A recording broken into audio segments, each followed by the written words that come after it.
কালারটা লাইট থাকাতে কি হবে, যে কোনো কালার যে তুমি দিবে, মানে যেটা অ্যাপ্লিকেশন করবে আইশ্যাডো প্যালেট থেকে, সেটা কিন্তু টোটালি ওই কালারটাই পাবে।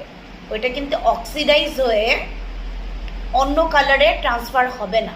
ওকে, প্যালেট ইউজ করবো আইশ্যাডো প্যালেট, সেটা হচ্ছে B perfect cosmetics carnival love তাহিতিটা ইউজ করব। ওকে, কালার ভাইব্রেন্টগুলো তোমরা একটু চেক করে নেবে। This is the colours.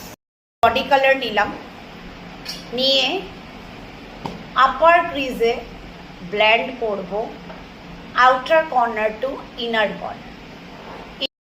ওইটার থেকে একটু ডার্ক কালার আমি দেব। ওকে, এটারই ডার্ক কালার, বডি কালারেরই একটু ডার্ক কালার। কোথায় দিব? Crease line.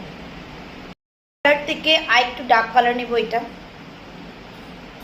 পিঙ্কেরই একটু ডার্ক শেড, সেম ব্রাশ নিয়ে এই ঠিক এই জায়গাটাতে যেখানে আমাদের ক্রিজটা পড়ে, আই বলে কনসিলার লাগালাম। একটা ব্ল্যাক শেড নিয়ে ইনার কর্নার যেটা লিড আছে, লিডটাকে ব্ল্যাকটা দিয়ে ব্লেন্ড করব। লিডটা ব্ল্যাকটা দিয়ে ব্লেন্ড করব।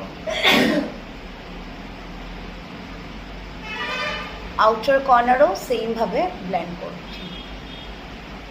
Light shimmery shade eye ball এরিয়াতে with the help of finger.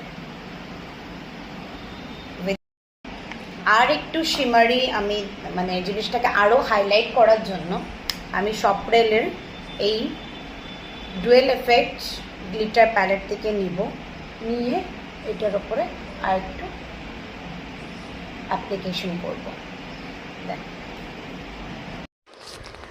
Final লুকটা তোমরা দেখতেই পারছো। Eye makeup is done, so comment me below how I am looking.